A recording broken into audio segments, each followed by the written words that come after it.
할렐루야. 예, 오늘 우리에게 주신 하나님 말씀을 통해서 하나님을 아는 지식을 회복합시다 라는 제목으로 말씀 나누도록 하겠습니다. 작년 2020년도 구글 검색 1위가 코로나 바이러스 19였습니다. 2위는 뭘까요? 예, 2위는 미국 대선, 3위는 테슬라 주가. 그래서 한국 사람들이 이 세 가지를 1위, 2위, 3위로 두었습니다. 그 왜 이렇게 사람들은 이 검색을 하느냐 생각을 해보니까 구글에서 밝힌 것은 지적 호기심, 사람들이 마음속에 가지고 있는 이 지적 호기심을 해소하기 위해서 제일 편하게 할 수 있는 방법을 찾는다라고 표현을 하더라고요. 그래서 2019년도에 청소년 미디어 조사 연구에 따르면은 어, 우리 10대 아이들, 특히 초등학생들은 어디서 검색을 하냐면은 이 동영상이 있는 유튜브에서 검색을 합니다. 그리고 중고등부로 올라가면은 그 유튜브 검색이 조금씩 줄어들고 이제 포털 검색, 뭐 네이버나 아니면 구글을 통해서 정보를 입수한다는 거죠. 우리 성도님들은 어디에서 정보를 가지고 오십니까? 우리가 성도라면 우리가 보고 있고 듣고 있고 또 느끼고 있는 많은 이 검색이나 아니면 지식에 대한 여러 가지 이야기들에 귀를 기울이기보다는 조금 더 영적인 것에 이 귀를 기울이는 것이 아마 좋겠죠. 그래서 요즘에는 온라인을 통해서 성경 쓰기도 해보고 또 성경 읽기도 해봅니다. 그러나 이것보다 더 중요한 것은 이 하나님 말씀을 과연 내가 어떻게 알고 듣고 볼 수 있느냐. 그래서 우리 교회가 이제 큐티 학교를 하는데요. 이 큐티 학교를 하다 보니까 성도님들이 많이 하나님에 대한 지식에 대한 갈망이 있다라는 것을 발견하게 되었습니다. 자, 그러면 오늘 우리가 이런 지식에 대한 갈망, 특히 하나님에 관한 지식, 그 지식에 대한 갈망을 어떻게 해소할 수 있을까? 그것을 좀 생각해 보는 시간이 되었으면 좋겠어요. 우리가 잘 아는 솔로몬의 이 고백 중에 이 잠언 1장 7절 말씀에 보면 여호와를 경외하는 것이 지식의 근본이었거늘 미련한 자는 지혜와 훈계를 멸시하느니라 말씀을 합니다. 많은 사람들이 하나님을 경외하는 것과 이 지식이 도대체 무슨 상관이 있을까 이런 생각을 해보죠. 우리가 누구나가 가질 수 있는 질문 아닐까요? 저도 어릴 때는 도무지 이게 이해가 안 가더라고요. 하나님을 경외하는 것과 도대체 지식이 무슨 상관이 있을까? 하나님을 경외한다고 우리 세상 사람들이 말하죠. 뭐 돈이 나오나, 밥이 나오나. 그래서 우리가 과연 이 하나님을 경외하는 것과 지식과의 관계를 좀 해결하고 넘어가야 될 것 같아요. 자, 그것을 해결하기 위해서 오늘 말씀을 좀 돌아가 보면 우리 오늘 말씀의 가장 근본이 되는 이 두 나라가 등장을 하는데요. 하나는 남유다, 또 하나는 북이스라엘입니다. 남유다는 그래도 하나님을 좀 섬기고 예루살렘을 중심으로 해서 하나님을 예배하는 족속들이었어요. 그런데 이 북쪽은 나뉘다 보니까 또 특히 여로보암이 이 반란을 일으켜서 결국 나라를 세우고 분열하다 보니까 예루살렘으로 내려가는 것이 부담스럽기 시작합니다.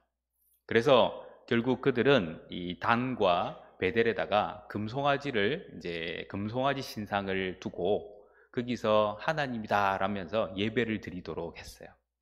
이제 그것이 조금 더 발전을 해가지고 우리가 잘 아는 이 바알과 아세라 신상을 두면서 완전히 우상 숭배의 길로 돌아갑니다. 분명히 하나님의 백성이고 하나님이 선택받은 이스라엘 족속인데도 불구하고 전혀 다른 길로 가고 있었어요.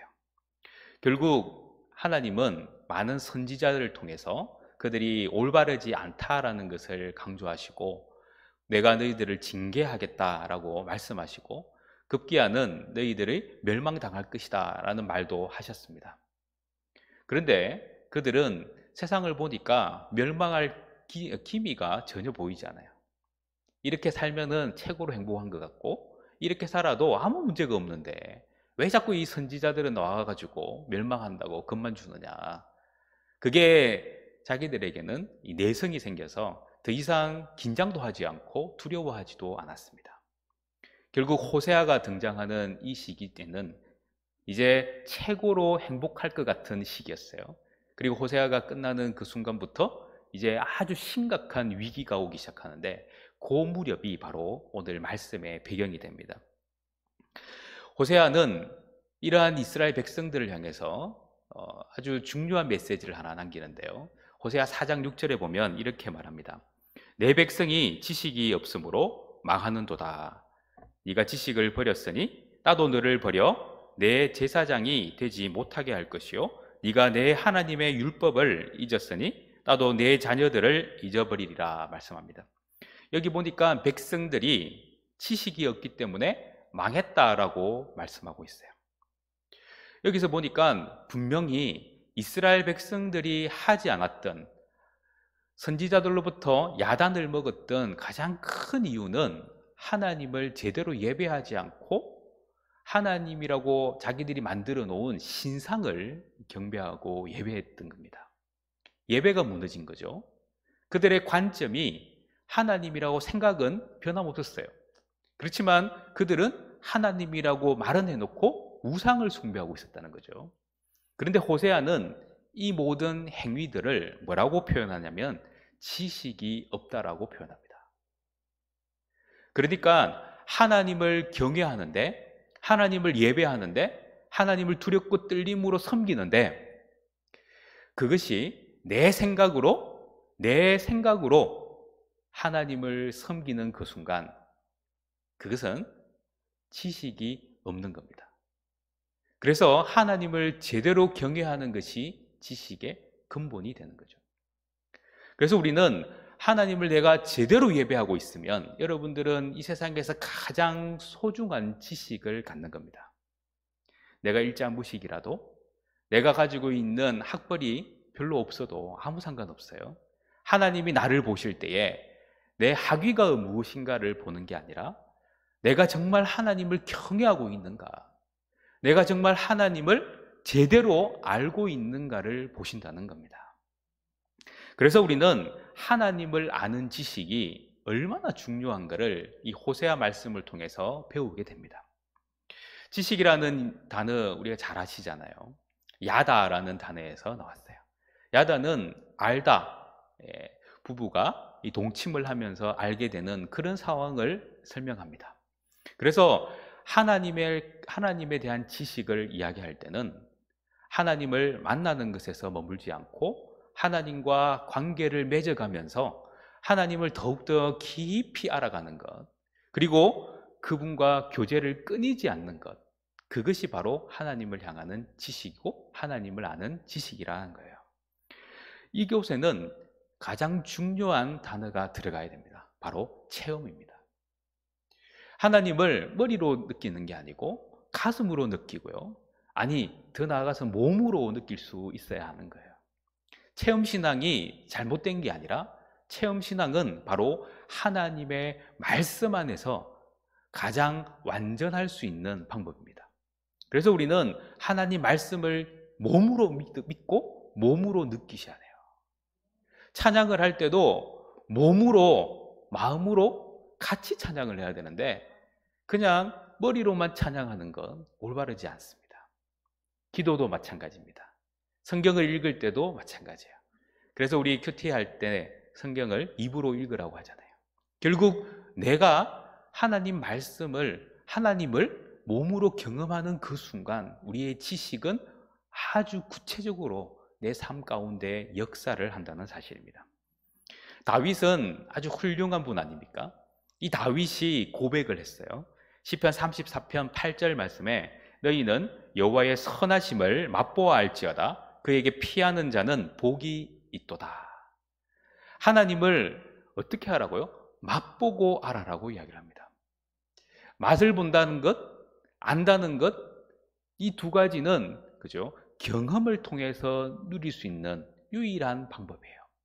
여러분들 맛집 소개를 받으신 적 있습니까? 이 맛집 소개를 그죠? 글로 받은 사람들. 그 사람들은 사진을 보고 야 정말 맛집인갑다 하고 가가지고 실패하는 경우들이 많습니다. 그런데 내 곁에 있는 사람들이 몸으로 느끼고 그 맛을 보고 온 사람들이 아, 이 집 정말 맛집이야 이렇게 하면은 그게 진짜 맛집이에요. 맛을 본다는 것, 안다는 것은 바로 이런 경험이고 체험이 들어가야 그것이 진정한 지식이 될 수 있다는 사실이에요. 그래서 우리는 온전한 신앙을 이루기 위해서 맛보는 은혜를 누려야 합니다. 하나님을 제대로 경험해야 한다는 거죠. 그 경험을 통해서 우리의 신앙은 날로 날로 성장할 수가 있습니다. 그런데 단순히 이렇게 맛을 보는 것, 이것으로 인해서 다윗이 알게 된 것이 뭐냐 하면 하나님의 선하심을 맛보아 알게 되면 그분께 안길 수밖에 없고 그분 밑에 들어갈 수밖에 없네. 그게 바로 피하는 거예요. 우리가 그냥 하나님, 내가 어디로 피할까요? 하나님께 피합니다. 말로 하는 게 아니고요. 하나님을 경험해야지 그분께 피하는 게 되는 거예요. 그런 사람에게 복이 온다고 말씀합니다. 예수님은 좀 더 구체적으로 이야기를 하죠. 예수님은 요한복음 17장 3절에 보면 영생을 이야기를 하는데요. 영생은 곧 유일하신 참 하나님과 그가 보내신 자 예수 그리스도를 아는 것이니이다 라고 말합니다. 영생이라는 것이 예수님을 믿는다라고 하는 것인데요. 그런데 좀 더 예수님은 그것을 아주 구체적으로 설명하는 건데요. 그게 뭐냐 하면 아는 것이라고 이야기를 해요. 아는 것. 여기서 똑같이 안다라는 것은 경험적인 알을 뜻합니다.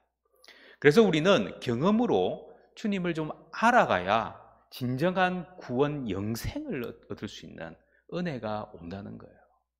머리로만이 아니라 가슴으로 느끼고 몸으로 전율할 수 있다면 그게 삶의 완성이 된다는 사실입니다. 이렇듯 제대로 알아야 되는데 제대로 알지 못하니까 어떻게 되나요? 사람들은 죄를 자꾸만 짓게 되고 대충 신앙생활을 하는 거예요. 왜? 맛을 안 봤으니까. 제대로 알지를 못하니까. 결국 그 일은 지금은 당장은 나타나지 않지만 내가 시간이 지나고 내 인생이 끝나는 그 순간 나는 멸망길로 간다는 사실입니다. 예수님에서 끝나는 게 아니라 과거로 한번 더 돌아가 보면 구약시대에 사사기에 그들의 모습이 등장을 해요. 그들도 어떻게 하느냐 하면 하나님을 아는 지식이 없어서 망했다라고 표현을 합니다. 사사기 2장 10절에 보면 그 세대의 사람도 다 그 조상들에게 돌아갔고 그 후에 일어난 다른 세대는 여호와를 알지 못하며 여호와께서 이스라엘을 위하여 행하신 일도 알지 못하였더라. 여기서 알지 못했다는 것도 바로 경험적이고 체험적인 것을 의미합니다. 그래서 우리가 제대로 알고 제대로 경험할 수 있다면 우리의 신앙은 망하는 길이 아니라 살아가는 길로 간다는 사실입니다. 자, 그렇다면 어떻게 하나님을 알므로 하나님과의 관계를 회복할 수 있을까? 그 첫 번째가 뭐냐 하면 오늘 우리가 읽었던 말씀 1절과 2절에 등장을 하는데요. 제가 한번 읽어보겠습니다. 오라 우리가 여호와께로 돌아가자. 여호와께서 우리를 찢으셨으나 도로 낫게 하실 것이요 우리를 치셨으나 싸매어 주실 것임이라. 여호와께서 이틀 후에 우리를 살리시며 셋째 날에 우리를 일으키시리니 우리가 그의 앞에서 살리라. 여호와께로 돌아가자라고 말씀하죠. 여호와께로 돌아가는 게 뭡니까? 가장 먼저 떠오르는 단어 회개입니다.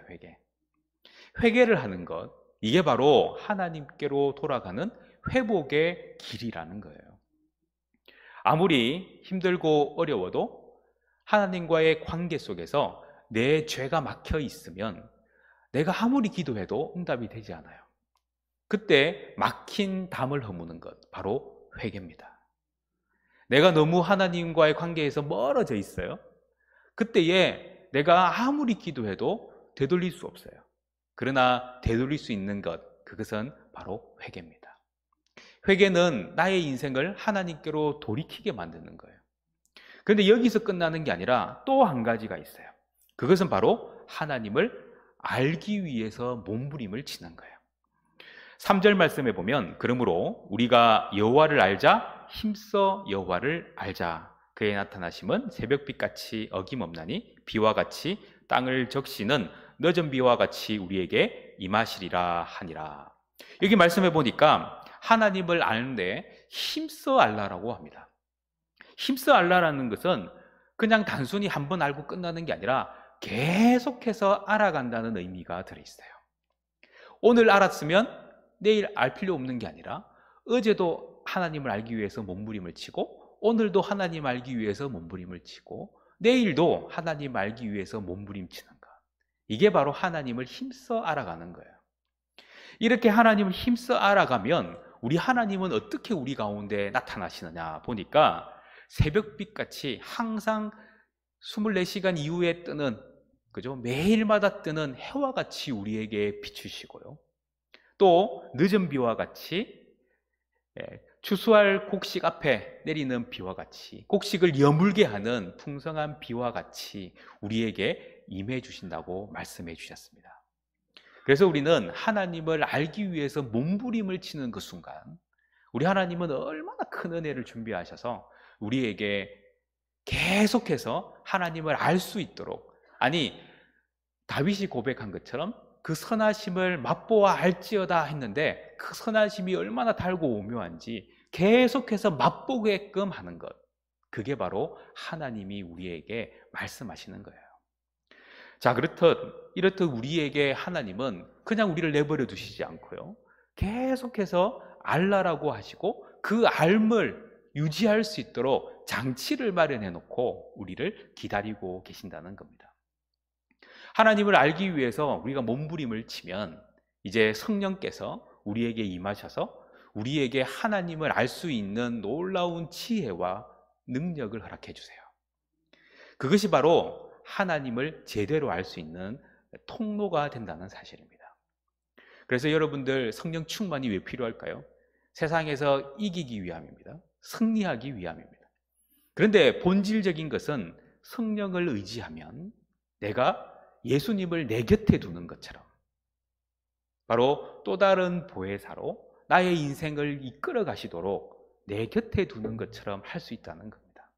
그래서 성령을 의지하면서 하나님 알기 위해 몸부림을 쳐야 되는 거예요. 자, 그렇다면 어떻게 하나님 아는 지식을 회복할 수 있을까요? 그 첫 번째는 말씀 묵상으로 하나님을 알고 깨달을 수 있다는 사실입니다. 이제 큐티를 하는 우리 성도님들은 하나님을 굉장히 많이 알아가고 있습니다. 매일마다 하나님이 나에게 어떤 하나님으로 나타나는지, 그리고 그 하나님의 성품이 무엇인지를 생각해 보다 보면 여러분들의 마음속 깊은 곳에 하나님이 자리 잡기 시작합니다. 내 생각도, 내 의지도, 그리고 내가 하는 모든 생활 패턴조차도 하나님께서 하나하나 하나님을 닮아가도록 우리를 이끌어 가신다는 거죠. 두 번째로 우리가 하나님을 알아가는 방법은 순종입니다. 이제 할 말이 좀 많아지는데요, 여러분들 하나님을 그냥 말씀으로 펼치고 읽고 생각만으로 하나님을 알아가지는 못해요. 왜냐고요? 아까 제가 말씀드린 것처럼 하나님을 아는 것은 체험을 해야 돼요. 그 체험의 가장 핵심이 뭐냐 하면 순종입니다. 내가 그 하나님 말씀을 보고 듣고 이제 알았다면 그 알을 실천하기 위해서 몸부림치는 것, 이게 바로 순종입니다. 그 순종의 가장 핵심적인 하나의 모습이 이 베드로의 순종이 아닌가 생각을 해봅니다. 누가복음 5장에 등장하는 이 베드로가, 이 장모가 열병이 나가지고 예수님의 치유를 받고 이제 자기는 또다시 바다에 나가서 물고기를 잡는 어부의 노릇을 합니다. 그런데 밤새도록 애를 썼는데 애가 나오지 않는 거예요. 물고기를 못 잡았어요. 그래서 결국 어떻게 합니까? 아휴, 끝났구나. 아침이 돼가지고 이제 그물을 틀고 이제 그물질을 좀 이제 정리를 하고 집에 들어가서 쉬어야지 하고 한심스럽게 한탄하는 그 순간 예수님이 나타나서 갑자기 난데없이 배를 좀 띄워줄래? 배를 좀 띄워주세요. 이렇게 부탁을 하는 거예요. 마지못해서 순종을 합니다. 그런데 난데없이 또 사람들이 모여들기 시작합니다. 예수님은 그 배 위에서 강연을 하시고 말씀을 선포하시는데 수많은 사람들이 그 말씀에 아멘하기 시작해요. 이제 해는 점점 떠올라서 몸은 더 피곤한데 하나님 말씀, 바로 예수님의 말씀을 들으니까 뭔가 좀 생그럽고요. 이전에 자기가 경험했던 뭔가가 이제 나에게도 경험될 것 같은 놀라운 변화가 조금 일어난 것 같습니다. 이제 사람들은 돌아가고 예수님이 베드로에게 하나를 부탁합니다. 이제 배를 저어서 저 깊은 곳에 가서 그물을 한번 내려봅시다. 그때에 베드로가 이야기를 하죠. 5절과 6절에 보면 이렇게 표현을 합니다. 시몬이 대답하여 이르되 선생님, 우리들이 밤이 새도록 수고하였으되 잡은 것이 없지만은 말씀에 의지하여 내가 그물을 내리리이다 하고 그렇게 하니 고기를 잡은 것이 심이 많아 그물이 찢어지는지라. 여기 보니까 내가 밤새도록 수고를 하고 잡은 것이 없는데 그래도 말씀 의지해서 한번 순종해 보겠습니다 라는 표현을 합니다. 우리가 순종이라는 것이 처음에는 마지못해서 하는데요, 나중에는 하나님 말씀을 조금씩 알아가기 시작하면 마지못해서 하는 게 아니라 뭔가가 있을 것 같은 기대감을 가지고 순종을 하게 돼요. 뭔가 나의 인생을 바꿀 것 같은 그런 의미를 가지고 있는 거죠. 이 베드로의 그 생각을 보면 지금 자기는 많은 경험자잖아요. 우리도 설교를 통해서 많이 들었습니다. 깊은 곳에 특히 낮에는 그물을 던져가지고 물고기 잡는 게 쉽지 않습니다. 그런데 그 일을 하는 거예요. 자기 경험을 내려놓고 자기의 생각을 내려놓고 순종을 하기 시작합니다. 그때의 역사가 일어나는 거죠. 하나님을 아는 지식, 바로 이 순종은 처음에는 마지못해서 하는 순종일 수 있습니다. 하지만 그 순종을 계속 하다 보면 이제는 나를 내려놓는 순종을 하게 돼요. 말씀이 임하면 그냥 내려놓게 됩니다. 내려놓을 때 내가 진짜로 주님을 경험하게 됩니다.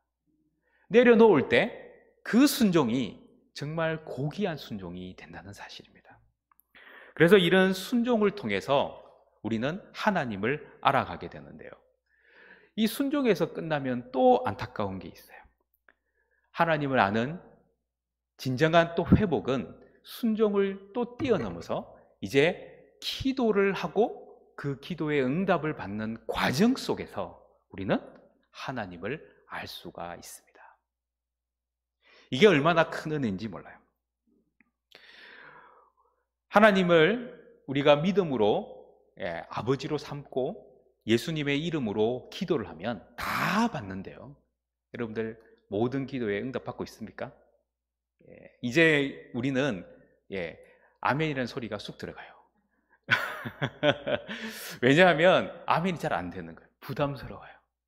분명히 하나님은 우리의 기도를 들으시고 응답을 하시는데 내 기도에 예수님의 이름으로 기도하라면 기도가 응답이 돼야 되는데 난 그렇게 그래도 정욕을 위해서 기도하는 게 아니라 그래도 나는 좀 순결한 마음으로 하나님께 좀 많이 드리려고 하나님을 기쁘시게 하기 위해서 몸부림치면서 그래도 기도하는데 이상하게 응답이 안 되는 이런 경험들이 옵니다. 제가 이 말씀을 생각하면서 시편 34편을 다시 한번 묵상하게 됐어요. 시편 34편 4절 말씀인데요, 내가 여호와께 간구하매 내게 응답하시고 내 모든 두려움에서 나를 건지셨도다. 우리가 하나님께 간구를 하니까 하나님께서 응답을 주시고 내 모든 두려움에서 건지셨다고 하는데요, 그런데 이 말씀을 우리 너무 좋아해요. 왜냐하면 하나님 나한테 분명히 응답을 주신다는 약속의 말씀이잖아요. 근데 이 약속의 말씀 바로 앞이 그 기도를 하기 위한 준비가 필요했던 거예요. 그 3절에 보면 뭐라고 되어 있냐면 나와 함께 여호와를 광대하시다 하며 함께 그의 이름을 높이세. 갑자기 뜬금없이 등장하는 게 뭐냐면 하나님을 찬양하는 겁니다. 하나님을 찬양하고 나서 그가 했던 행동이 기도였어요. 저는 이 말씀을 다시 생각해 보면서 진정한 기도하고 기도 응답을 받는 그 과정에 우리가 많이 놓치는 것이 있구나라는 생각을 했습니다. 그게 바로 찬양입니다. 찬양은 곡조 있는 기도라고 합니다. 근데 그 찬양의 핵심이 중요한 거예요. 그 찬양이 무엇을 찬양하느냐? 바로 하나님을 찬양하고 하나님의 성품을 찬양하고 하나님이 하신 일을 찬양하는 진정한 찬양이 있을 때에 놀라운 기도 응답의 역사가 있다는 사실입니다. 그래서 찬양과 기도는 같이 가는 거예요. 내가 찬양을 계속 하다 보면 기도가 되고요. 기도를 깊이 하는 사람들은 찬양하게 됩니다. 이 찬양과 기도가 같이 갈 때에 결국 하나님의 역사가 일어나는데요. 그 역사를 어떻게 표현하냐면은 2절에 보면 시편 34편 2절에 보면 이렇게 표현합니다. 내 영혼이 여호와를 자랑하리니 공고한 자들이 듣고 기뻐하리로다. 하나님을 자랑하는 이 찬양을 드리니까 공고하고 힘들고 괴로워서 정말 어떻게 할 줄 모르는 사람이 어떻게 해요? 기쁨으로 돌아온다는 거예요. 소위 말하는 다시 그들도 찬양의 자리로 돌아오고 기도의 자리로 돌아온다는 겁니다. 이걸 우리 자신에게 적용을 해보면 우리가 공고하고 힘들고 낙담되고요. 정말 하나님 내가 구렁텅이에 빠진 것 같아요. 이런 생각이 들 때 그때 찬양이 시작되고 내 입에서 그냥 찬양을 하기로 결단하며 나아가면 어떻게 돼요? 내 스스로가 그 공고함에서 회복이 되기 시작한다는 거예요. 기도를 할 수 있는 마음문이 열리기 시작한다는 겁니다. 얼마나 감사한 일입니까? 아, 그렇구나. 기도와 기도 응답의 과정 가운데에 바로 이 찬양과 기도가 같이 가야 제대로 된 기도 응답의 과정이 이루어지는구나. 왜 그럴까요? 하나님이 그걸 원하시는 거예요. 하나님이 나의 문제에 관심 있는 게 아니에요. 하나님은 나의 관계에 관심이 있습니다. 여러분과 하나님이 어떤 관계를 이루어가고 그 하나님을 통해서 내가 어떤 상황 가운데 있느냐가 아니라 하나님과 어떤 관계에 있느냐, 그것에 더 하나님은 관심을 가지세요. 내가 공고한 상태에 있을 때에 하나님을 찬양하면 나는 공고한 상태가 나의 인생을 좌지우지하는 게 아니라 하나님을 찬양하는 그 자체가 나의 인생을 바꾸고 간다는 사실입니다. 이게 바로 하나님을 아는 사람, 하나님을 몸으로 느끼는 사람이 바로 경험하는 바죠. 그래서 우리는 하나님을 제대로 경험하는 그 과정에 이런 찬양이 드려지는 기도 응답의 과정이 있어야 한다는 사실입니다. 제가 좋아하는 한 분 목사님이 있는데요.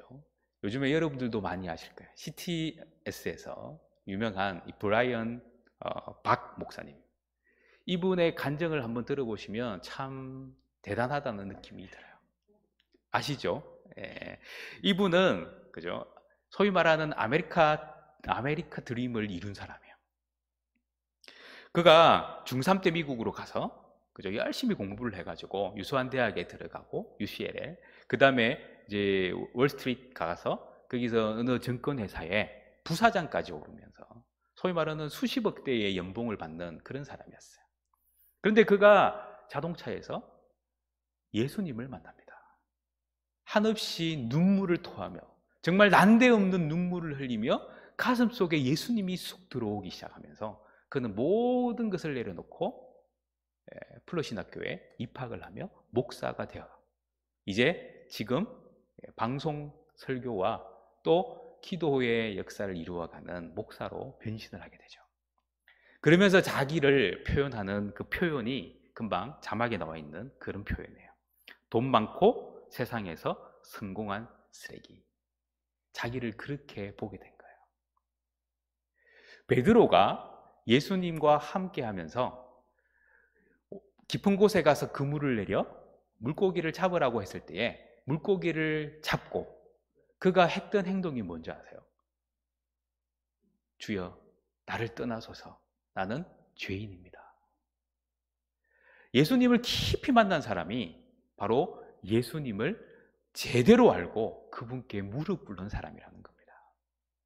예수님을 내 곁에 둔다고 하니까 예수님을 진짜로 내 곁에 두면서 이거 해주세요, 저거 해주세요 부리는 인생이 아니라 정말 무릎을 꿇을 수밖에 없고 그분의 발 앞에 엎드려 눈물을 흘릴 수밖에 없는 게 진정한 예수 믿는 사람이다라는 것을 이분이 말씀하고 있습니다.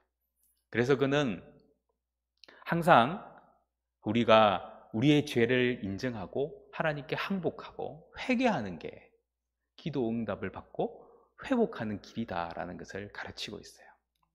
우리 성도님들, 여러분들은 과연 하나님을 얼마나 알고 계십니까? 하나님을 내가 알고 있다면 하나님을 머리로 아는 것이 아니라 가슴으로 알고, 아니 이제는 몸으로 전율을 느끼면서 아는 성도가 되기를 간절히 소망합니다. 오늘 여러분들이 하나님을 알고자 몸부림을 치면서 하나님 말씀을 묵상하고 또 더 나아가서 순종하고 더 나아가서 기도하며 찬양을 부를 때에 하나님은 여러분들의 삶 깊은 곳에 찾아와 주셔서 우리를 흔들어 깨우시고 여러분의 인생을 복으로 인도하실 줄 믿습니다. 그런 복을 누리는 저와 여러분이 되기를 간절히 소망합니다.